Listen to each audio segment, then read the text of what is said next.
सभी साथियों को गुड इवनिंग। आज की जो क्लासेज है उसके अंदर अपन केमिकल बॉन्डिंग की बात करेंगे।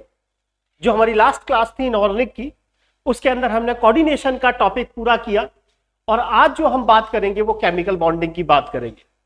क्लास को स्टार्ट करने से पहले पुनः वही बातें, डिमोटिवेशन होने का सवाल ही नहीं आना चाहिए। दिमाग में इस तरह की बात अभी आनी नहीं चाहिए, अब तो आने का समय ही नहीं है। जो हमारे 30-35 दिन रह गए उसके अंदर ऐसी भावना तो आनी नहीं चाहिए कि सर मुझे याद नहीं हो रहा। मुझे तो ऐसा लगता है कि जैसे मैं पढ़ने बैठती हूँ या पढ़ने बैठता हूँ, सर पता नहीं क्या ऐसा लगता है कि कोई क्वेश्चन मैं पहली बार पढ़ रही हूँ या पहली बार पढ़ रहा हूँ। वो आपके साथ नहीं, वो सबके साथ समस्या।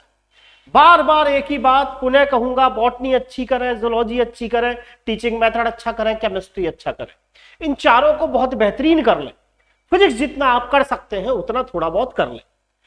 समस्या आप अकेले की नहीं है, जैसे दिमाग में आ रहा है सबके, वो सबके साथ है। और जो 30-35 दिन बचे हुए हैं उनमें जो लगा रहा उसके सिलेक्शन को कोई नहीं रोक रहा। बार बार आपसे कहा आपको इतना सा करना है, दोनों पेपरों में कम से कम पासिंग क्वालिफाई कर ले। क्यों? क्योंकि मैक्सिमम जो लड़के हैं वो दूसरी तरफ जा चुके हैं और अभी इस एग्जाम्स के अंदर वो लड़का इसके अंदर नहीं आ सकता। हाँ, जो हमारा 30-35 दिन का समय है उसके अंदर आपको नई चीज नहीं पढ़नी है। जो चीज हम पढ़ चुके हैं उन्हें बार बार रिपीट करना है। मेरी जो खाने वाली क्लासेस है उसको खाने के समय ही पढ़ना है, वैसे नहीं पढ़ना है। और किसी भी तरीके से दिमाग में यह बात नहीं आनी चाहिए कि मेरा सिलेक्शन नहीं होगा। सिलेक्शन तो आपका होगा, वो आप पे डिपेंड करता है कि 30-35 दिन अंतिम जो दिन है हमारे, उसके अंदर आप कितना पॉजिटिव रहते हैं। परिस्थितियां विपरीत बनेंगी, इन 30-35 दिन में परिस्थितियां विपरीत बनेंगी, 100% बनेंगी, लेकिन आपको घबराना नहीं है। आपको हंसते हुए बिना दिमाग में स्ट्रेस लिए आपको तैयारी करनी है। मान लीजिए अगर आपने स्ट्रेस ले लिया तो आपकी पढ़ाई का ही तो नुकसान होता है। तो हंसते हुए पढ़ो ना, जो होगा सो दिखी जाएगी। और श्री कृष्ण ने एक बहुत अच्छी बात कही है आपके लिए, वही प्यारी सी 3-4 लाइनें, देन उसके बाद मैं स्टार्ट करूंगा। श्री कृष्ण ने बहुत अच्छी बात कही है, बस कर्म तुम्हारा कल होगा। अगर कर्म में सच्चाई है तो कर्म कहां निष्फल होगा। हर एक संकट का हल होगा, वो आज नहीं तो कल होगा, वो आज नहीं तो कल होगा। वापस सुन ले, बस कर्म तुम्हारा कल होगा। अगर कर्म में सच्चाई है तो कर्म कहां निष्फल होगा। अगर हर एक संकट का हल होगा, आज नहीं तो कल होगा, आज नहीं तो कल होगा। जब आप लोग पूर्ण रूप से ईमानदारी से तैयारी कर रहे हैं तो आपके दिमाग में इस तरह की बातें आनी ही नहीं चाहिए। ध्यान रखें, मन में अगर आपने जीत मान ली तो आपका सिलेक्शन श्योर है। फिर प्यारी सी 4 लाइनें उनके लिए जिनके दिल में यह है कि साहब हमारी तैयारी अच्छी नहीं है, पता नहीं क्या होगा, हमारी तो नींदें उड़ रही है। कुछ नहीं है, अच्छे से तैयारी करना है, क्वेश्चंस को मजे से पढ़ना है, बिना टेंशन के तैयारी करनी है। आपको ठोकरें गिरा नहीं सकती, आपको ठोकरें गिरा नहीं सकती, मेहनत हरा नहीं सकती। अगर आपके अंदर जिद हो तो आपको हार भी हरा नहीं सकती। वापिस सुने 4 लाइनें, आपको ठोकरें गिरा नहीं सकती, मेहनत हरा नहीं सकती। अगर आपके अंदर जिद है तो आपको हार भी हरा नहीं सकती। अगर आपके अंदर जिद है कि मुझे एग्जाम्स पास करना है, सेकंड ग्रेड का एग्जाम पास करना है, तो आपको हरा भी नहीं सकता कोई। क्यों? क्योंकि आपने अच्छे से अंदर से ठान लिया है। और प्यारी सी 3 लाइनें, फिर अपन चैप्टर को स्टार्ट करेंगे। मुश्किल जरूर है लेकिन ठहरा नहीं हूं अभी। मुश्किल जरूर है लेकिन ठहरा नहीं हूं अभी। मंजिल से जरा कह दो अभी पहुंचा नहीं हूं मैं। मंजिल से जरा कह दो अभी पहुंचा नहीं हूं। वो तो अपने एग्जाम्स होगा, उस दिन ही हमारी मंजिल पूरी होगी। बिना टेंशन के तैयारी करें। हम नेक्स्ट स्टार्ट करते हैं। आज का जो केमिकल बॉन्डिंग्स के टॉपिक है, जब भी आप तैयारी करें, केमिकल बॉन्डिंग पढ़ें, तो 3-4 टॉपिक्स को अच्छे से जरूर देखें। सबसे पहले आप केमिकल बॉन्डिंग में sp3d संकरण, sp3d2 संकरण और sp3d3 संकरण, एक तो इन तीनों संकरणों को अच्छी तरह से पढ़ के जाए। sp3d, sp3d2 और sp3d3। दूसरा क्वेश्चन जो आपकी एमओटी है, जो क्वेश्चन आपका एमओटी का क्वेश्चन है, एक आप उसको अच्छे से करके जाए। ये 2 चीजें आपको जरूर करनी है। उसके अलावा ज्यादा कुछ केमिकल बॉन्डिंग में नहीं आता है। एक फाजांस का नियम भी कई बार एग्जामिनर केमिकल बॉन्डिंग में पूछ लेता है, तो ये चीजें आपको जरूर देखनी है और उसके बाद हमें तैयारी करनी है। नेक्स्ट, आज की केमिकल बॉन्डिंग का जो पहला क्वेश्चन है वो आपसे पूछता है एग्जामिनर 2-3 तरीके से। एक बार तो कई बार ऐसे पूछ लेता है, इनमें इनऑर्गेनिक बेंजीन कौन सी है, इनऑर्गेनिक बेंजीन कौन सी है। तो कई बार हिंदी में पूछ लेता है इनमें इनऑर्गेनिक बेंजीन कौन सी है, तो आपको याद रखना है बोरेजॉल या बोरेजीन को इनऑर्गेनिक बेंजीन कहते हैं। और फॉर्मूला जो होता है वो आप सबको पता है, इसका फॉर्मूला B3N3S6 होता है, जिसे आप क्या कहते हैं, इनऑर्गेनिक बेंजीन कहते हैं। इनऑर्गेनिक बेंजीन B3N3S6 है। B3N3S6 का ही दूसरा नाम बोरेजॉल, इसी का नाम बोरेजॉल, बोरेजॉल या बोरेजीन है, या इसी का दूसरा नाम बोरेजॉल या बोरेजीन है। अब प्रश्न उठा कि साहब हमने बेंजीन तो पढ़ी है गुरुजी, ये इनऑर्गेनिक बेंजीन कौन सी आ गई? तो जो बेंजीन है C6H6 और जो आपकी इनऑर्गेनिक बेंजीन है B3N3S6, इनमें कुछ समानताएं हैं, इसीलिए B3N3S6 को इनऑर्गेनिक बेंजीन कहा जाता है।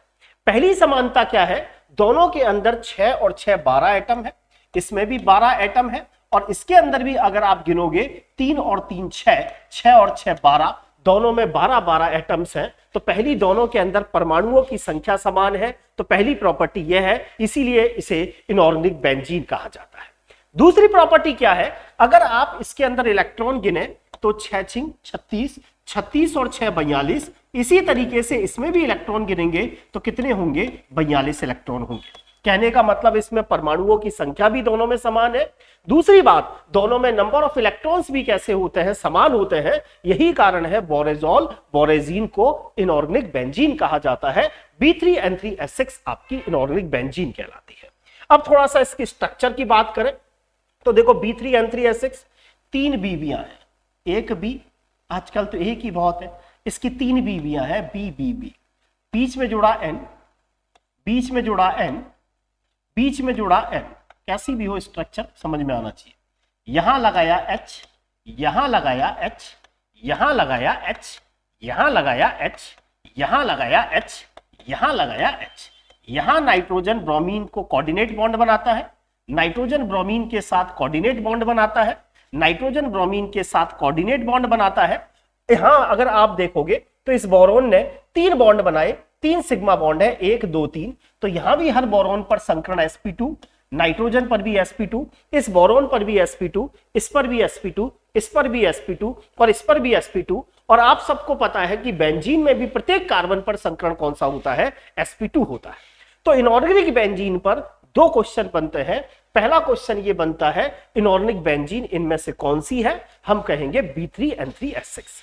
B3N3S6 का दूसरा नाम क्या है? इसे ही बोरेजॉल या बोरेजीन कहा जाता है। अच्छा, इनऑर्गेनिक बेंजीन में जो साइकिल बना रहे हैं उसमें प्रत्येक एटम पर कौन सा संकरण है? sp2 संकरण है, sp2 संकरण है।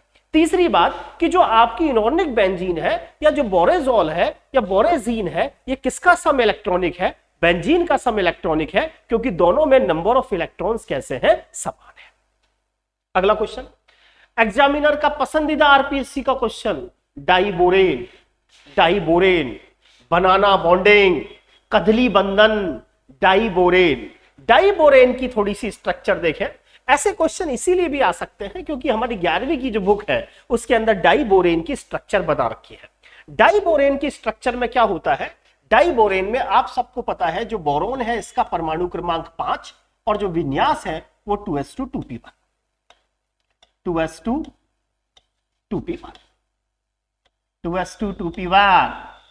हमें पता है बोरोन एक्साइटेड स्टेट में बॉन्ड बनाता है, क्योंकि जितने ज्यादा बॉन्ड बनेंगे उतनी एनर्जी रिलीज होगी, और जितनी ज्यादा एनर्जी रिलीज होगी कंपाउंड को उतनी ज्यादा क्या मिलेगी? स्टेबिलिटी। यही कारण है कि बोरोन ऑलवेज एक्साइटेड स्टेट में बॉन्ड बनाता है, और ये 2s वाला जो इलेक्ट्रॉन है वो कहां चला जाता है? 2p में चला जाता है। इस तरह से जो हमारा डाइबोरेन है, इसमें प्रत्येक बोरोन पर जो संकरण होता है वो sp3 संकरण होता है। कौन सा संकरण होता है? sp3 संकरण होता है। यानी बोरोन के अंदर वे परमाणविक कक्षक भाग लेते हैं जो अर्धपूरित भी होते हैं और रिक्त भी होते हैं, क्योंकि संकरण में कोई भी कक्षक भाग ले सकता है, अर्धपूरित भी ले सकता है, पूरित भी ले सकता है और रिक्त भी ले सकता है, लेकिन वही परमाणविक कक्षक भाग लेते हैं जिनकी ऊर्जा लगभग कैसी होती है? समान। तो डाइबोरेन में प्रत्येक बोरोन पर sp3 संकरण होता है और इस तरीके से 4 sp3 संकरित कक्षक बनते हैं। इस तरह से 4 मांड दिए भाई sp3 संकृत कक्षक, इस तरीके से जिनमें 3 sp3 संकृत कक्षकों में एक एक इलेक्ट्रॉन होता है और चौथा sp3 संकृत कक्षक खाली होता है। तो मैं डाइबोरेन की अगर मैं बात करूं, B2S6 की अगर मैं बात करूं, तो B2S6 में ये वाली कंडीशंस पर इस तरीके से बोरोन में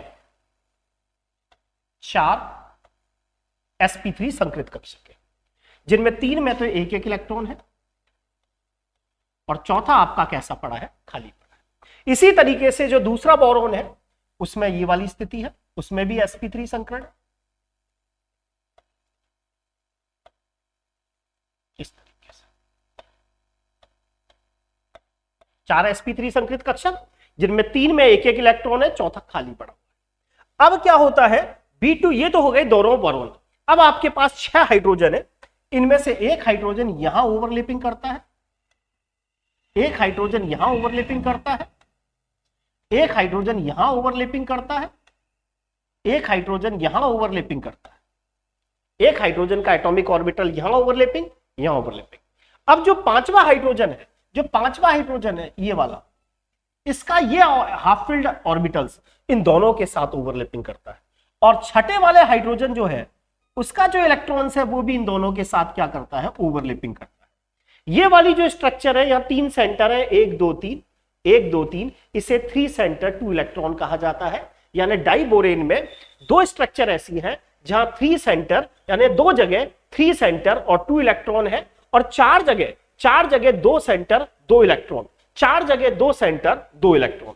तो डाइबोरेन के अंदर 3 चीजें जनरली पूछी जाती है। पहली चीज, डाइबोरेन में बोरोन पर संकरण कौन सा है, तो आप कहोगे sp3 संकरण। दूसरा क्वेश्चन, डाइबोरेन में कौन सी बॉन्डिंग पाई जाती है, या बनाना बॉन्डिंग या कदली बॉन्डिंग किस में पाई जाती है, तो हम कहेंगे डाइबोरेन में पाई जाती है। ये वाली जो बॉन्डिंग होती है इसको कदली बॉन्डिंग कहते हैं, केले वाली बॉन्डिंग कहते हैं। और हमसे पूछा जाए इसमें 3 सेंटर 2 इलेक्ट्रॉन कितने हैं, तो हम कहेंगे इसमें 3 सेंटर 2 इलेक्ट्रॉन तो 2 है, और कहे इसके अंदर 2 सेंटर 2 इलेक्ट्रॉन कितने हैं, तो हम कहेंगे 2 सेंटर 2 इलेक्ट्रॉन इसमें 4। ये 3 तरह के क्वेश्चन आपसे इस पर पूछे जाते हैं।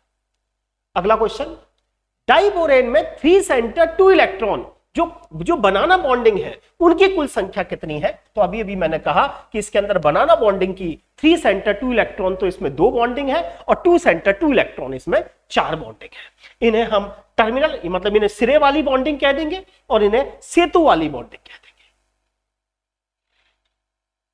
अगला क्वेश्चन, उम्मीद एक तो चीज और देखो, हमें भी बार बार आपसे एक ही बात, हम तो भूखे हैं आपकी लाइक के और आपके शेयर के। जितना आप लाइक करते हो, जितना शेयर करते हो, उतना हमें भी मोटिवेशन मिलता है। धमाधम थंब लगाया करो, सोचा मत करो, क्योंकि हम भी बहुत मेहनत से और आपके लिए बहुत अच्छा मटेरियल ला रहे हैं। और जितने भी एग्जाम्स के क्वेश्चन है वो सारे के सारा मेरा प्रयास रहता है कि कम से कम आप खाने वाली क्लास में यानी खाते समय इतना तो कम से कम कर ले, जिससे एग्जाम के आपके जो 40 में से 25-26 क्वेश्चन है वो आप कम से कम कर लें। अगला क्वेश्चन, जीनोन टेट्राफ्लोराइड के लिए देखिए, बार बार कह रहा हूं sp3d, sp3d2 और sp3d3। sp3d3 मत पढ़ के जाना, लेकिन sp3d और sp3d2 तो अच्छे से पढ़ के जानी ही है। जीनोन टेट्राफ्लोराइड में सबसे पहले आप सबको जीनोन पर संकरण निकालना है। देखिए, आप सबको पता है जीनोन अक्रिय गैस है, और जो अक्रिय गैस होती है उसके बाह्यतम कोश में हमेशा 8 इलेक्ट्रॉन होते हैं। फ्लोरीन, आप सबको पता है कि जो फ्लोरीन है वो हमेशा सिंगल बॉन्ड से जुड़ता है। यहां मुझे 4 फ्लोरीन जोड़ते हैं। अब आप सबको संकरण निकालने का तरीका आता है। जब भी हमें संकरण निकालना होता है तो सिग्मा बंध को देखा जाता है कि केंद्रीय परमाणु ने कितने सिग्मा बंध बनाए हैं, और साथ ही साथ हम लॉन पेयर्स की संख्या को गिनते हैं। एक लॉन पेयर ये रहा और एक लॉन पेयर ये रहा, तो 4 और 2 6 का मतलब यहां पर जीनोन टेट्राफ्लोराइड में जो संकरण निकलेगा वो कौन सा निकलेगा, sp3d2। तो आंसर तो sp3d2 होना है, तो ये और 2 तो वैसे ही गलत हो। अब आप सबको पता है अगर संकरण sp3d2 पाया जाता है, या स्टेरिक नंबर 6 है, या sp3d2 संकरण पाया जाता है, तो उस तरह के अणु की 3 तरह की आकृति हो सकती है। sp3d2 के अंदर आपको पता है कि जो हमारा स्टेरिक नंबर है वो 6 आता है, यानी हम पहली पॉसिबिलिटी ये कर सकते हैं कि कम से कम हम 6 बॉन्ड इस तरह से बनाएंगे, 1 2 3 4 5 और 6। sp3d2 जब संकरण पाया जाता है तो जो अणु है उसकी आकृति जो होती है वो वर्गाकार द्विपिरामिड या इसी को हम अष्टफलकीय कहते हैं, और ये पॉसिबिलिटी तब बनती है जब 6 सिग्मा बॉन्ड हो और लोन पेयर की संख्या कितनी हो, 0। लेकिन इसके अंदर अगर एक लोन पेयर होता है, अगर एक लोन पेयर होगा, मान लीजिए इसके अंदर लोन पेयर एक होता है यानी 5 सिग्मा बंद होते और एक लोन पेयर होता तो भी टोटल तो 6 ही आता, तब भी इसमें संकरण sp3d2 होता, उस समय हम लोन पेयर यहां लगा देते तो फिर ये वर्गाकार द्विपिरामिड की जगह वर्गाकार पिरामिड हो जाता। और अगर ये वाली कंडीशन होती 4 सिग्मा बंद और 2 जोड़ी लोन पेयर, तो एक लोन पेयर यहां और एक लोन पेयर यहां, तो उस स्थिति में जो आकृति होती वो कैसी होती, वर्गाकार समतलीय होती। तो अच्छे से याद रख लें, जीनॉन टेट्राफ्लोराइड में sp3d2 संकरण होता है और इसकी जो आकृति है वो वर्गाकार समतलीय होती है, कुछ हद तक इस तरह से होती है। मैं आपको बता दूं, ये रहा जीनॉन, एक फ्लोरीन ये रहा, एक ये रहा, एक ये रहा, एक ये रहा, इस तरह से फ्लोरीन फ्लोरीन फ्लोरीन और फ्लोरीन। ये जीनॉन टेट्राफ्लोराइड, 4 तो बॉन्ड, अब रह गए 2 जोड़ी लोन पेयर, एक लोन पेयर मैंने यहां दिखा दिया, एक लोन पेयर यहां दिखा दिया। आकृति जब बताते हैं तो लोन पेयर नहीं देखते, केवल बॉन्डों को देखते हैं। ज्यामिति जब दिखाते हैं तो लोन पेयर और बॉन्ड पेयर दोनों को कंसीडर करते हैं।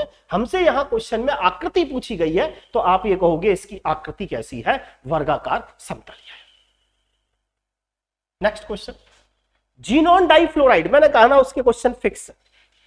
Xenon difluoride, xenon tetrafluoride, ICl2-, xenon difluoride, xenon tetrafluoride sp3d2, और जो आकृति है वो वर्गाकार समतलीय। सबसे पहले जीनॉन डाइफ्लोराइड देखो, जीनॉन डाइफ्लोराइड सबसे पहले हमें पता है जीनॉन अक्रिय गैस तो साहब 8 इलेक्ट्रॉन रखेंगी, रख लिया। फ्लोरीन हमेशा सिंगल बॉन्ड बनाता है, फ्लोरीन हमेशा सिंगल बॉन्ड बनाता है। सिग्मा बंद सर मुझे 2 दिखे, लोन पेयर 3 दिखे, टोटल कितना आएगा 5, और 5 आते ही संकरण हो जाता है sp3d, sp एक s 3 p और एक d यहां tz स्क्वायर होता है। अब जो sp3d जो संकरण होता है इसके अंदर आप सबको पता है जो अणु है उसके अंदर, मतलब जिस अणु के अंदर sp3d संकरण पाया जाता है उन अणुओं के अंदर निम्न आकृतियां हो सकती है।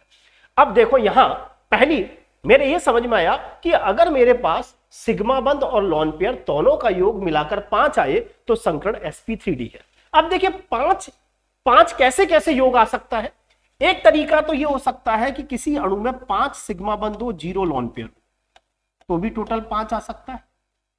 दूसरा तरीका यह हो सकता है कि कोई अणु ऐसा हो उसमें 4 सिग्मा बंद और 1 लोन पेयर हो। तीसरा तरीका यह हो सकता है 3 सिग्मा बंद और 2 लोन पेयर हो। और चौथा तरीका यह हो सकता है 2 सिग्मा बंद और 3 लोन पेयर। यह हमारे कोर्स के अंदर 4 आकृतियां होती हैं जिनमें sp3d संकरण 5 पाया जाता है। 5 सिग्मा बंद 1 2 3 4 और 5। आपको पता है अगर मान लीजिए केंद्रीय परमाणु पर sp3d संकरण है और उसमें किसी तरह का लोन पेयर नहीं है तो उसकी जो शेप होती है वो ट्राइगोनल बाई पिरामिड होती है, और ये वाली जो स्थिति है ये 5 सिग्मा बंद की है। अब आप सबको पता है कि जो sp3d संकरण जिन अणुओं में पाया जाता है उनमें 2 तरह के बॉन्ड पाए जाते हैं। इस बॉन्ड को तो बोलते हैं एक्सियल बॉन्ड और इनको बोलते हैं इक्वेटोरियल बॉन्ड। हमेशा जो लोन पेयर रखे जाते हैं वो इक्वेटोरियल पोजीशन पे रखे जाते हैं, एक्सियल पर नहीं रखे जाते। 4 मान लीजिए मुझे बॉन्ड बनाने हैं, एक लोन पेयर रखना है तो लोन पेयर आप यहां रखो, इस तरह से यहां रखो। इस शेप को आप सबको पता है के शेप बोलते हैं, या इसी शेप को सीसा या ढकुली बोलते हैं। मान लीजिए 3 सिग्मा बंद है तो लोन पेयर यहां रख देंगे हम इस तरह से, 3 सिग्मा बंद, एक लोन पेयर ये रहा, एक लोन पेयर ये रहा, अंग्रेजी को टी बन गो तो टी शेप। 2 ही सिग्मा बंद है, एक सिग्मा बंद ये रहा, एक सिग्मा बंद ये रहा, 3 जोड़ी लोन पेयर। अब ध्यान रखें क्या याद रखना, अगर किसी अणु के केंद्रीय परमाणु में sp3d संकरण है तो उस अणु की आकृति ट्राइगोनल बाइपिरामिड, सीसा मतलब ढेकुली, ढेचुली नहीं ढेकुली, टी शेप या रेखीय हो सकती है, या रेखीय हो सकती है। अगर मान लीजिए sp3d संकरण है और 5 सिग्मा बंद है तब तो आकृति ट्राइगोनल बाइपिरामिड। 4 सिग्मा बंद, एक जोड़ी लॉन पेयर, एक जोड़ी लॉन पेयर। अच्छे से याद रखें, लॉन पेयर कहां रखोगे, खड़े पे या लेटे पे? लेटे पे रखेंगे साहब, एक्सियल पे नहीं आएगा, इक्वेटोरियल पर आएगा, विषुवतीय पर आएगा। अगर 4 सिग्मा बंद एक लॉन पेयर है तो आकृति ढेकुली के सीसा SF4। टी शेप 3 सिग्मा बंद 2 लॉन पेयर तो टी शेप Cl3 अणु। और जीनॉन डाइफ्लोराइड अणु जो है वो आपका कैसा है, रेखीय है, दिख रहा है, इसमें 2 सिग्मा बंद है और 3 जोड़ी क्या है, लॉन पेयर है। तो जीनॉन डाइफ्लोराइड अणु की आकृति कैसी होती है, रेखीय होती है। फर्स्ट कॉलेज लेक्चर में आया क्वेश्चन। वापिस जीनॉन डाइफ्लोराइड का ही भाई है या ICl2 माइनस? जीनॉन डाइफ्लोराइड का भाई है ICl2 minus, ICl2 minus xenon difluoride का भाई। कैसे साहब? ये जो नेगेटिव चार्ज है वो आयोडीन पर है। Fluorine, chlorine, bromine, iodine, halogen. Halogen के भाइतम कोश में 7 इलेक्ट्रॉन, ये तो आपको पता होना चाहिए। बोरॉन के भाइतम कोश में 3, कार्बन के भाइतम कोश में 4, नाइट्रोजन में 5, ऑक्सीजन में 6। कोई भी हेलोजन हो तो उसके भाइतम कोश में 7, ठोक दिए 7। 1 2 3 4 5 6 7। नेगेटिव का मतलब 8। कितने हो गए? 8 हो गए, 8 हो गए साहब। कितने क्लोरीन जोड़े? 2 क्लोरीन जोड़े। कितने सिग्मा दिखे? 2 सिग्मा दिखे। लॉन पेयर कितना दिखा? 3 दिखा। टोटल कितना दिखा? 5 दिखा। संकरण कौन सा होगा? sp3d होगा। d यहां पर कौन सा होगा? dz² होगा। sp3d की तो 4 शेप हो सकती हैं, वो ट्राइगोनल बाइपिरामिड भी हो सकता है, वो ढेकुली भी हो सकता है, ढेकुली भी हो सकता है, वो टी शेप भी हो सकता है, और वो रेखीय भी हो सकता है। 2-3 वाला रेखीय होता है।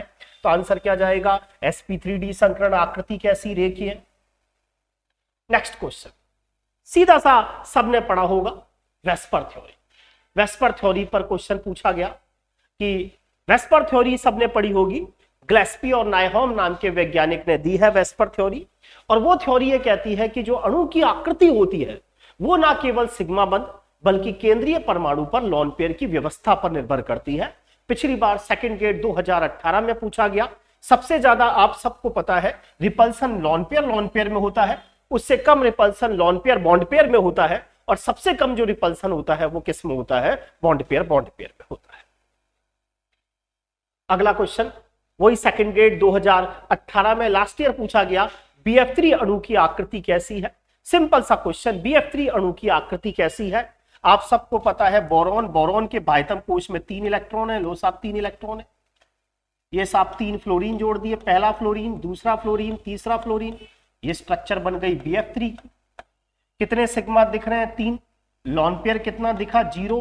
टोटल कितना आया? 3 आया। तो संकरण कौन सा होगा? sp2। आप सबको पता है जब लॉन पेयर नहीं होता तो दिख भी रहा है इस समय जो आकृति है अणु की वो कैसी है? त्रिभुजीय समतल। तो जो BF3 अणु है उसकी जो आकृति होती है वो कैसी है? त्रिभुजीय समतल है। अगला क्वेश्चन, ऐसा क्वेश्चन आरपीएससी की पसंदीदा क्वेश्चन है, किसमें बंध क्रम समान होगा? सीधा सा तरीका, जिसमें इलेक्ट्रॉन की संख्या समान है उसका बंध क्रम समान हो। अब देखो कुछ आइडिया तो आपको रहता है। N2 में तो नाइट्रोजन के बीच में ट्रिपल बॉन्ड होता है, और F2 में फ्लोरीन के बीच में सिंगल बॉन्ड होता है, तो ये तो हो ही नहीं सकता। अब N2 और NO+ में देखो, यहां इलेक्ट्रॉन की संख्या है 7 दूनी 14 इलेक्ट्रॉन, और NO+ में भी देखोगे तो 14 इलेक्ट्रॉन, 8 और 7 15, 15 में से गया 14। जिनमें इलेक्ट्रॉन की संख्या समान होती है उनका बंध क्रम कैसा होता है? समान होता है। यह नहीं हो सकता यहां 8 दूनी 16 और 2 18 है, यहां 8 और 6 14 है, यहां 8 दूनी 16 और 2 18 है, यहां 14 है। जिनमें इलेक्ट्रॉन की संख्या समान होती है उनका बंध क्रम कैसा होता है? समान। अभी बताया जीनॉन टेट्राफ्लोराइड अणु की आकृति कैसी होती है? वर्गाकार समतलीय होती है ना। जीनॉन टेट्राफ्लोराइड अणु की आकृति वर्गाकार समतलीय, एक अभी बस आंसर इसी से होता है। फिर भी हम देख लेते हैं जीनॉन टेट्राफ्लोराइड अणु की आकृति वर्गाकार समतलीय। अभी बताया था SF4 की आकृति हमेशा ढेकुली है, याद कर लो। हाल में फर्स्ट ग्रेड में आया SF4 अणु की आकृति ढेकुली है।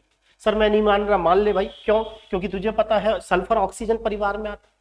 मैं तो इतना सा जानता हूं, बोरॉन के पास 3, कार्बन के पास 4, नाइट्रोजन के पास 5 और ऑक्सीजन परिवार में 6, तो 6 इलेक्ट्रॉन बना दिए। 1 2 3 4 5 6, कितने फ्लोरीन जोड़ दूं? 4, 1 2 3 4, 4 सिग्मा, 1 लॉन पेयर, टोटल 5। संकरण कौन सा? sp3d। sp3d का तो केस नंबर 2 है।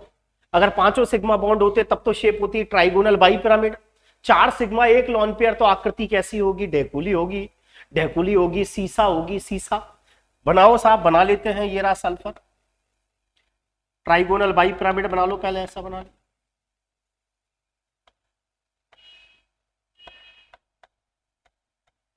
लॉन पेयर कहां रखोगे? एक्सियल पर या इक्वेटोरियल पर? सर मैं तो इक्वेटोरियल पर ही रखूंगा। देखो जरा, ये वाली शेप बनी नहीं बनी, इसे ही के बोलते हैं, इसे ही पाई बोलते हैं, इसे ही सीसॉ बोलते हैं। SF4 अणु की आकृति कैसी? ढेकुली। ClF3 अणु कैसा होता है? T shape. और BrF5 कैसा बन गया आपका? वर्ग पिरामिड।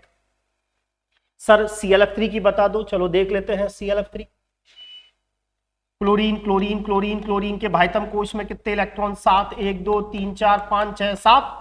क्लोरीन के पास 7 क्यों? हेलोजन, हेलोजन के पास कितने? 7। कितने फ्लोरीन जोड़ दो? 3, 1 2 3। कितने सिग्मा? 3 लॉन पेयर, कितने? 2, टोटल कितना? 5। 5 का मतलब संकरण कौन सा? sp3d। sp3d के 3 केस, चारों केस याद होने चाहिए। 5 + 0, 5 + 0, 5 सिग्मा बॉन्ड, 0 लॉन पेयर, तो आकृति ट्राइगोनल बाई पिरामिड। 4 सिग्मा 1 जोड़ी लॉन पेयर, तो टोटल 5। 5 के अंदर भी याद रखना है के पाई सीसा SF4 एग्जाम्पल। 3 + 2, 3 सिग्मा 2 जोड़ी लॉन पेयर, तो भी टोटल 5। ये वाला केस, आकृति कैसी? T shape. टी शेप किस में मिलता है? ClF3 अणु। आ गया होगा समझ। और जो ये BrF5 है, इसकी आकृति कैसी है? वर्गाकार पिरामिड। अगला क्वेश्चन, बाएं से दाएं, ऐसा क्वेश्चन खूब आ रहा है आजकल। बाएं से दाएं, यहां से यहां जाना है। अब आपको पता है ये कार्बन, कार्बन तो ट्रिपल बॉन्ड से बना है, तो इस पे तो sp, ये तो हो नहीं सकता। जो डबल बॉन्ड से बंधा है इस पर sp2। जो कार्बन सिंगल बॉन्ड से बंधा है इस पर तो sp3, इस पर sp2, इस पर sp2, इस पर sp3, इस पर तो है sp3। यहां देख लो 3 सिग्मा बनेंगे ना, 1 2 3, तो sp2। यहां भी sp2, लेकिन जो CN है उसकी स्ट्रक्चर ये, यहां कार्बन ने 1 और 1 2 सिग्मा बना रखे हैं, तो संकरण sp, इसीलिए इसका आंसर चला। सिल्वर हैलाइड की रंग की तीव्रता का क्रम बताएं। देखिए फाजांस का नियम ये कहता है कि धनायन जितना ज्यादा ऋणायन को पोलराइज करेगा, रंग की तीव्रता उतनी ज्यादा बढ़ेगी। यहां भी Ag+ है, यहां भी Ag+ है, और यहां भी Ag+ है। आप सबको पता है ऋणायन का आकार जितना बड़ा होता है, धनायन उसको उतना ज्यादा पोलराइज करता है। फाजांस का नियम कि धनायन जितना ज्यादा ऋणायन को पोलराइज करेगा, उसमें उतने ज्यादा रंग की तीव्रता बढ़ेगी। और धनायन कौन से ऋणायन का ज्यादा ध्रुवित करेगा? जिसका आकार बड़ा होगा। इसीलिए क्लोराइड से ज्यादा रंग की तीव्रता ब्रोमाइड में होती है, और ब्रोमाइड से ज्यादा आयोडाइड में होती है। वैसे भी पता है AgCl सफेद कलर का होता है, AgBr पीले कलर का होता है, और AgI गहरे पीले रंग का होता है। जितना ज्यादा धनायन ऋणायन को ध्रुवित करता है, रंग की तीव्रता उतनी ज्यादा होती है। ग्रेफाइट और फुलरिन पता होगा, ग्रेफाइट और फुलरिन दोनों के अंदर ही संकरण कौन सा होता है? sp2 sp2। कई बार आया जा चुका कि विद्युत का चालक आप सबको पता है ग्रेफाइट। रीजन भी आपको सबको पता है कि इसमें एक फ्री इलेक्ट्रॉन्स पाया जाता है।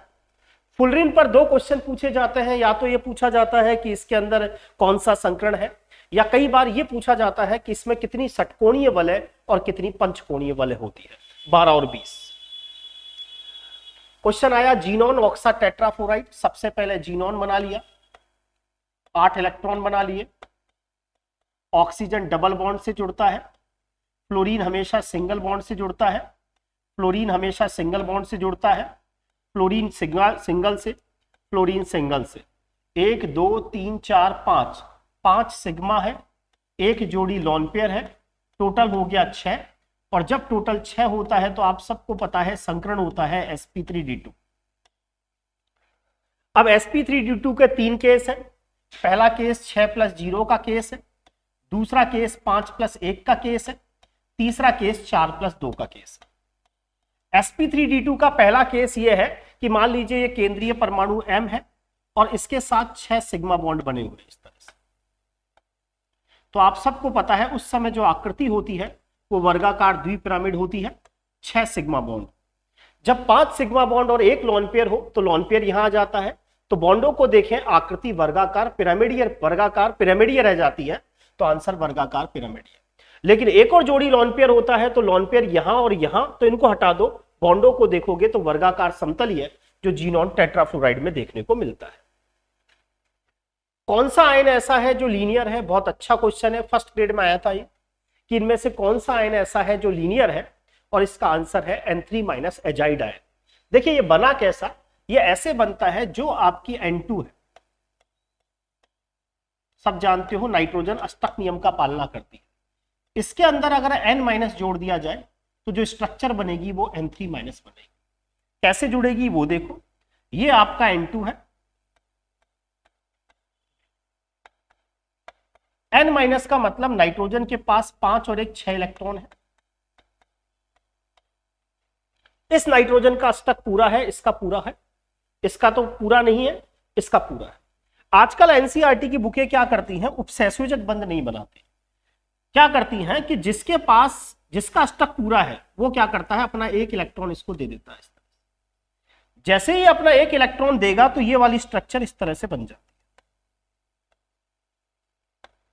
ये दे रहा है तो इस नाइट्रोजन पर पॉजिटिव चार्ज आएगा, और ये ले रहा है तो इस पर एक और नेगेटिव चार्ज।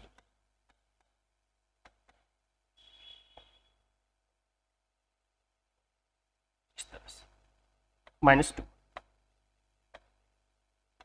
और ये अयुग्मित इलेक्ट्रॉन बॉन्ड बना।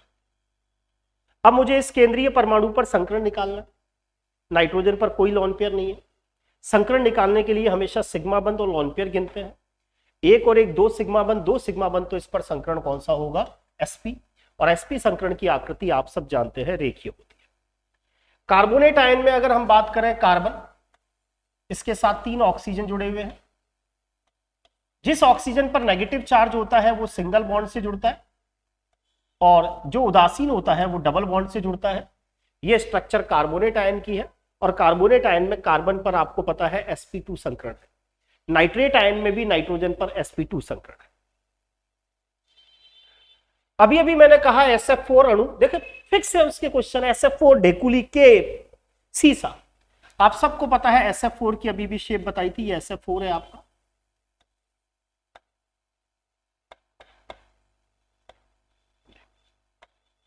SF4 में अभी भी बताया था sp3d संकरण है। ये आपका SF4 है, इसको ऐसे लॉन पेयर। ये आप सबको पता है ये एक्सियल है और ये इक्वेटोरियल है। SF4 में रिपल्सन को कम करने के लिए आप लॉन पेयर को कहां रखोगे, एक्सियल पर रखोगे या इक्वेटोरियल पर? हम विषुवतीय स्थिति पर रखेंगे। ये पिछली बार बंद कोण पर क्वेश्चन आ गया था, NF3 और अमोनिया। ये आपकी NF3 है और ये आपका अमोनिया है। बंद कोण को कैसे निकालते हैं, बंद कोण किसका ज्यादा होगा किसका कम, इसके लिए 4 फैक्टर रेस्पॉन्सिबल होते हैं। सबसे पहले हम जो भी हमें अणु दे रखे होते हैं उनमें संकरण चेक करते हैं। तो इसमें 3 और 1 4, इसमें भी 3 और 1 4, दोनों में संकरण sp3 है। सेकंड नंबर पर हम दोनों में केंद्रीय परमाणु पर लोन पेयर की संख्या देखते हैं, वो भी बराबर है। थर्ड नंबर पर हम केंद्रीय परमाणु की विद्युत ऋणता देखते हैं, वो भी बराबर है। और फोर्थ नंबर का जो पॉइंट होता है वो होता है बॉन्ड एंगल इनवर्स होता है पार्स परमाणु की विद्युत ऋणता। अगर साइड एटम की विद्युत ऋणता ज्यादा है तो बॉन्ड एंगल कम होता है। यहां फ्लोरीन की विद्युत ऋणता ज्यादा है तो इसका बॉन्ड एंगल कम होगा। तो NF3 का जो बंद कोण होता है वो अमोनिया की तुलना में कैसा होता है, छोटा। नाइट्रोजन के कई ऑक्साइड्स हैं, आप सबने पढ़े भी होंगे नाइट्रोजन के ऑक्साइड। 5 ऑक्साइड है राजस्थान बोर्ड की बुक में, NO, N2O nitrous oxide, N2O3, N2O4 और N2O5। नाइट्रोजन का एक ऑक्साइड ऐसा है जिसका अणुभार 44 है, यानी वो लाफिंग गैस की बात, क्योंकि इसका अणुभार कैसे, नाइट्रोजन का आप सबको पता है 14 दूनी 28, ऑक्सीजन का 16, 28 और 16 44। तो नाइट्रोजन का एक ऑक्साइड ऐसा जिसका अणुभार 44, यानी वो N2O की बात, वो नाइट्रस ऑक्साइड की बात, वो लाफिंग गैस की बात। और इसमें इलेक्ट्रॉन की संख्या कितनी होगी? नाइट्रोजन का परमाणु क्रमांक 7, तो 7 दूनी 14, और ऑक्सीजन का 8, 14 और 8 22। सबसे ज्यादा द्विध्रुव आगुण किसका होगा? आप सबको पता है जो अणु सम्मित होते हैं उनका द्विध्रुव आगुण 0 होता है, और जो अणु असम्मित होते हैं उनका द्विध्रुव आगुण अधिक होता है। CO2 अणु तो आप सबको पता है सम्मित अणु है।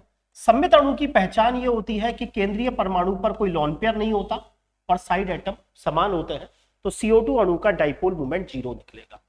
मिथेन के अंदर अगर हम बात करें तो केंद्रीय परमाणु पर कोई लोन पेयर नहीं है, क्योंकि कार्बन 4 ही बॉन्ड बना सकता है, चारों बना लिए, और साइड एटम बराबर है, एक जैसे हैं, तो इसीलिए इनका भी डाइपोल मोमेंट 0 होगा। जो आपका अमोनिया है, अमोनिया में दिख रहा है नाइट्रोजन पर लोन पेयर है, जिन पर लोन पेयर पाया जाता है उनका डाइपोल मोमेंट सामान्यतः 0 नहीं होता। एक आपका NF3 है। अब आप सबको पता है कि अगर किसी अणु के अंदर एक से ज्यादा डाइपोल बन रहे हैं तो फिर हमें उन सबका बीजगणितीय योग करना होता है, उनके वेक्टर्स का बीजगणितीय योग करना होता है। हमेशा जो डायरेक्शन होती है डाइपोल की वो एक केंद्रीय परमाणु से लोन पेयर की तरफ और कम विद्युतऋणी परमाणु से अधिक विद्युतऋणी परमाणु की तरफ होती है। तो इसके अंदर लोन पेयर के कारण उत्पन्न डाइपोल और बंधों के कारण उत्पन्न डाइपोल की दिशा एक है, जबकि NF3 में लोन पेयर के कारण उत्पन्न डाइपोल और बंधों के कारण उत्पन्न डाइपोल की दिशा विपरीत है। यही कारण है कि अगर आप इसके अंदर सदिश योग करोगे तो अमोनिया का जो डाइपोल मूवमेंट है वो NF3 से कैसा आएगा? ज्यादा आएगा, क्योंकि इसके अंदर बॉन्ड पेयर के कारण उत्पन्न आगुण और लोन पेयर के कारण उत्पन्न आगुण की दिशा सेम है।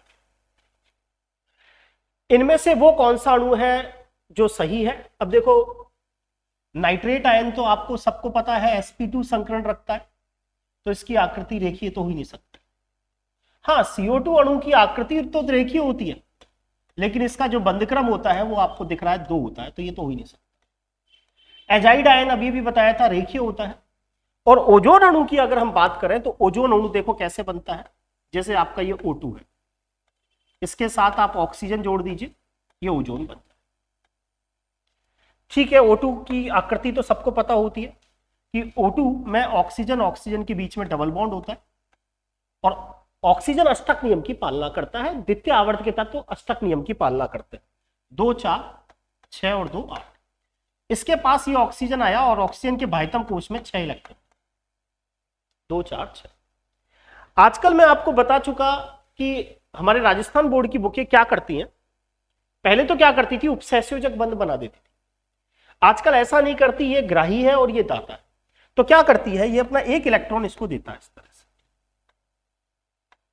इसको दे रहा है, तो इस पे प्लस चार्ज आएगा, इस पे माइनस आएगा, और ये स्ट्रक्चर कुछ इस तरह से बन जाएगा।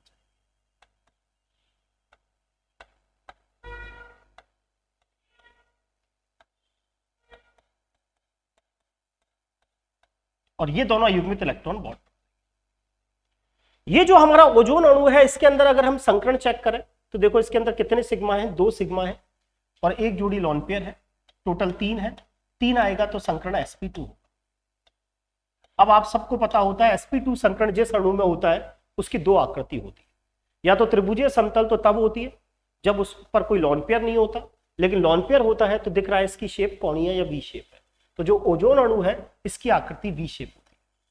इसका बंधक्रम कैसे निकालते हैं? बंधक्रम निकालने के लिए तरीका ये होता है कि सिग्मा प्लस पाई दोनों इलेक्ट्रॉनों को गिनते हैं, यानी टोटल बॉन्ड गिन लो, 2 और 1 3 बॉन्ड है और उसमें सिग्मा बॉन्ड का भाग लगा देते हैं। तो इसका जो बंधक्रम निकल के आता है वो कितना निकलता है? 1.5, क्योंकि इसमें रेजोनेंस है। और रेजोनेंस कैसे है? 1 नंबर पे लोन पेयर, 2 और 3 पे डबल बॉन्ड। अब रेजोनेंस होने के कारण इसमें सभी बंधों की बंध लंबाई बराबर हो जाती है और इसका जो बंधक्रम होता है वो कितना निकलता है? 1.5 निकलता है। एक तत्व M है, जब वो फास्फेट के साथ जुड़ता है, अब आप सबको पता है फास्फेट होता है PO4-3, तो वो MPO4 बना लेता है। तो इसका मतलब इस M पर चार्ज +3 रहे। वापिस समझे, एक तत्व M है, जब वो फास्फेट के साथ जुड़ता है तो MPO4 बनाता है। इसका मतलब PO4-3 है तो Mb+3 है। इनको सरल अनुपात 1:1 में लेके वज्रोड़ा करते हैं। तो आप सबको पता चल गया कि मेटल आयन पर चार्ज +3 है। अब कार्बोनेट आप सब जानते हैं CO3-2 होता है। दोनों को आपस में वज्रोड़ा कर दोगे तो आपके पास जो नया फॉर्मूला बनेगा वो बनेगा M2CO3 का होल। सेकंड गेट 2011 का। निम्न में से कौन सा अनुचुंबकीय है? सीधा सा तरीका है, B2 और O2 को छोड़ दो, B2 और O2 को छोड़ दो, ये दोनों अनुचुंबकीय। B2 और O2 को छोड़ दो, ये दोनों अनुचुंबकीय है। और सीधा सा तरीका, जिसमें इलेक्ट्रॉन की संख्या विषम में आए वो अनुचुंबकीय है, और जिसमें सम में आए वो प्रतिचुंबकीय है। C2 6 दूनी 12 प्रतिचुंबकीय होगा। O2 - 8 दूनी 16 और 1 17 अनुचुंबकीय होगा। O2 - 2 8 दूनी 16 और 2 18 सम में है तो प्रतिचुंबकीय होगा। O2 + 2 8 दूनी 16, 16 में से 2 इलेक्ट्रॉन गए 14, तो ये प्रतिचुंबकीय होगा। जिनमें इलेक्ट्रॉन की संख्या सम में वो प्रतिचुंबकीय, जिनमें इलेक्ट्रॉन की संख्या विषम में वो अनुचुंबकीय। दो जगह मात खा जाते हैं, कहां कहां? B2 O2 में, वो हमेशा अनुचुंबकीय। सबसे ज्यादा किसके अंदर सहसंयोजक लक्षण होंगे? अभी अभी बताया, धनायन ऋणायन का जितना ज्यादा पोलराइजेशन करेगा उतने ज्यादा सहसंयोजक लक्षण होंगे। ऋणायन की साइज जितनी बड़ी होगी उतना ज्यादा धनायन ऋणायन को ध्रुवित करेगा। फ्लोराइड से बड़ा क्लोराइड, क्लोराइड से बड़ा ब्रोमाइड, और ब्रोमाइड से बड़ा कौन? आयोडाइड। अभी अभी बताया जीनॉन डाइफ्लोराइड sp3d संकरण रखता है। अभी अभी आ गया था, जीनॉन डाइफ्लोराइड sp3d संकरण रखता है। ये तो हो नहीं है, अभी चेक करते हैं। ये जीनॉन ऑक्सा डाइफ्लोराइड को चेक कर लेते हैं। Xenon oxa difluoride, xenon oxa difluoride. Sir xenon 8 electron रखेगा, बिल्कुल रखेगा। अक्रिय गैस है। ऑक्सीजन डबल बॉन्ड से बिल्कुल, फ्लोरीन सिंगल बॉन्ड से बिल्कुल बिल्कुल। कितने सिग्मा दिख रहे हैं? 3। लॉन पेयर कितने? 2। सर ये तो टोटल 5 हुआ। 5 हुआ तो संकरण कौन सा होगा? sp3d, यानी पहले वाले पर भी sp3d और दूसरे वाले पर भी कौन सा है? sp3d। तीसरा BCl3 है, इसको चेक कर लेते हैं। आपको पता है बोरोन के बाह्यतम कोश में 3 इलेक्ट्रॉन, हमेशा हेलोजन सिंगल बॉन्ड से जुड़ता है। 3 ही सिग्मा मुझे दिखाई दे रहा है, 3 सिग्मा 0 लॉन पेयर, तब तो 3 का मतलब संकरण sp2। ICl4- बताया था iodine, iodine iodine 7 electron, 1 2 3 4 5 6 7 8 minus है। 4 क्लोरीन जोड़ दिए, 4 सिग्मा, 2 लॉन पेयर, टोटल 6 तो स्टेरिक नंबर sp3d। अभी अभी बताया PCl5 के बारे में कौन सी बात सही नहीं है? PCl5 दो स्टेजेस में होता है, गैसेज और सॉलिड। यहां गैसेज स्टेज की बात है हमारे कोर्स में। ये स्ट्रक्चर PCl5 की है।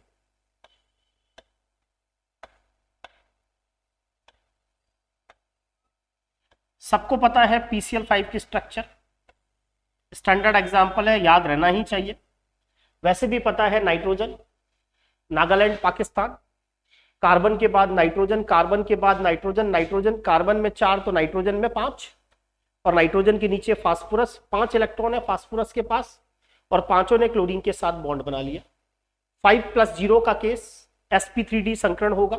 PCl5 के लिए सही है, शेप ट्राइगोनल बाइपिरामिड होती है, बिल्कुल सही है। यह बात गलत है कि इसके पांचों बॉन्डों की बंध लंबाई एक जैसी नहीं होती। पता होगा 3 PCl बंध छोटे होते हैं, 2 PCl बंध कैसे होते हैं? लंबे होते हैं। इन्हें हम अक्षीय बोलते हैं। 2 अक्षीय PCl बंध हैं, जबकि 3 इसमें क्या होते हैं? निरक्षीय होते हैं। इनकी लंबाई ज्यादा होती है, अक्षीय बंधों की बंध लंबाई ज्यादा होती है और निरक्षीय बंधों की बंध लंबाई कम होती है। VBT थ्योरी किसने दी है? सबने पढ़ा होगा। VBT जो थ्योरी दी है वो किसने दी है? हिटलर और लंदन। He2+ का विन्यास पूछा गया है। He2+, हाइड्रोजन हीलियम, 2 और 2 4, 3 इलेक्ट्रॉन भरने हैं। MOT में सबको पता है, सबसे पहले σ1s2, फिर σ*1s2। तो विन्यास होगा σ1s2 और σ*1s1। वैसे दिख रहा है 3 इलेक्ट्रॉन तो भरना ही है ना। हीलियम परमाणु क्रमांक 2, 2 दूनी 4, 4 में से गया 3, तो 2 और 1 3, ये तो 2 ही है, ये तो 2 ही है, तो ये दो तो वैसे ही गलत हो।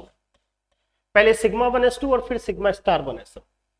सबको पता है बॉन्ड ऑर्डर कैसे निकालते हैं। बंधक्रम निकालने का तरीका होता है बॉन्डिंग में इलेक्ट्रॉन की संख्या माइनस एंटी बॉन्डिंग में इलेक्ट्रॉन की संख्या बटे एन।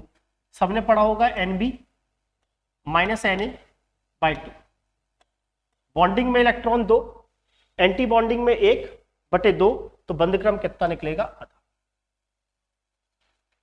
वही क्वेश्चन किस युग्म में बंधक्रम समान है? जिनमें इलेक्ट्रॉन की संख्या समान उनका बंधक्रम समान। N2Cl2 में तो इलेक्ट्रॉन बराबर है ही नहीं, क्योंकि नाइट्रोजन में N2 में तो है 14 और क्लोरीन में 34। O2+2, 8 दूनी 16 और 2 14, ये 18। वही आंसर NO+ और CO। कैसे? CO में 14 इलेक्ट्रॉन और NO+ 8 और 7 15, 15 में से एक चला गया 14।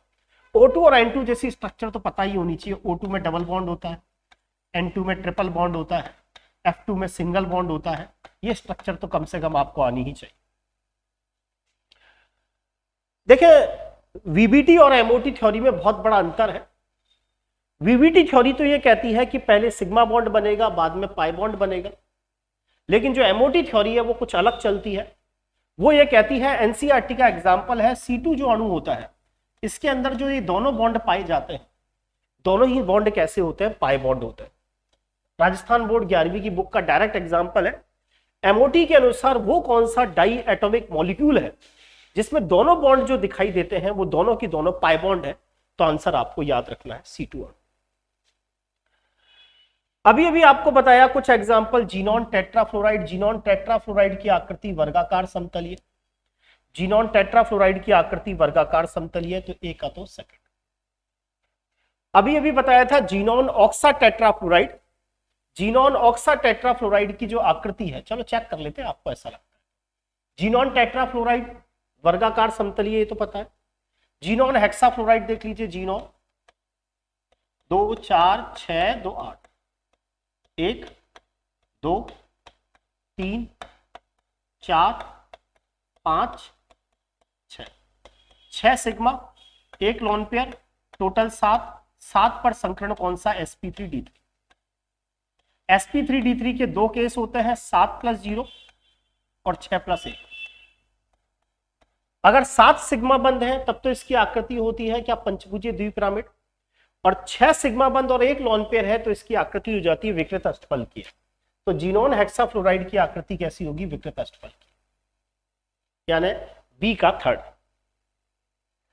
जीनॉन ऑक्सा टेट्राफ्लोराइड की आकृति कैसी होगी? अभी अभी आपने निकाली थी, स्क्वायर पिरामिडल। और जीनॉन ट्राई ऑक्साइड की आकृति पिरामिडीय होती है, इसमें संकरण sp3 होता है। चेक कर सकते हो। Xenon 8 electron, oxygen double bond से जुड़ा, 3 सिग्मा, 1 लॉन पेयर, 4 आते ही संकरण sp3। sp3 अणु की आकृति 3 तरह की होती है। चतुष्फलकीय भी हो सकती है, पिरामिडी भी हो सकती है, और वी शेप भी हो सकती है। पिरामिडीय तब होती है जब 3 सिग्मा बंद और 1 जोड़ी क्या हो? Lone pair. वापिस वही PCl5 के लिए क्वेश्चन। स्टैंडर्ड एग्जांपल है PCl5, आपको पता है ये PCl।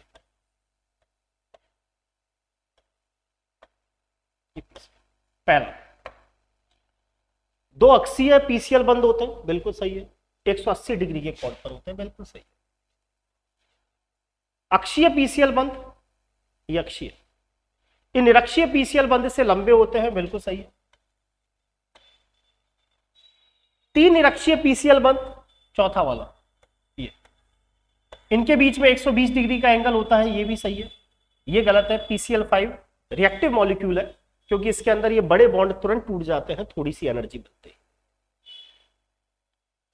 अनुचुंबकीय कौन सा है? N2 में 14 इलेक्ट्रॉन प्रतिचुंबकीय होगा, H2 में 2 इलेक्ट्रॉन प्रतिचुंबकीय होगा, लिथियम 6 इलेक्ट्रॉन प्रतिचुंबकीय होगा। O2 आप सबको पता है अनुचुंबकीय होता है, और O2 गैस अनुचुंबकीय होती है। इसकी व्याख्या MOT थ्योरी करती है। फर्स्ट ग्रेड 2022 में आया। O2 के जो आयन है, 8 दूनी 16 और 1 17 इलेक्ट्रॉन, O2 अनुचुंबकीय होता है, O2 माइनस भी अनुचुंबकीय होता है। इसकी व्याख्या कौन करती है? MOT theory. अभी अभी बताया किसकी शेप ढेकुली होती है, हाल में फर्स्ट ग्रेड में आया SF4। ClF3 आपको पता है टी शेप है। जीनॉन टेट्राफ्लोराइड वर्गाकार समतलीय है और आपका SF4 ढेकुली शेप का है। ये थोड़ा सा डी ब्लॉक का क्वेश्चन है कि डी ब्लॉक के अंदर जो ऑस्मियम है वो +8 ऑक्सीडेशन स्टेट दिखाता है। डी ब्लॉक के अंदर हमारे जनरली इस साल पूछा गया था, अभी हाल में फर्स्ट ग्रेड में, कौन +8 तक दिखाता है? तो ऑस्मियम +8 तक दिखाता है। उम्मीद करता हूं क्लासेस पसंद आई होगी और आप ज्यादा से ज्यादा इसको शेयर करेंगे, लाइक करेंगे। Thank you.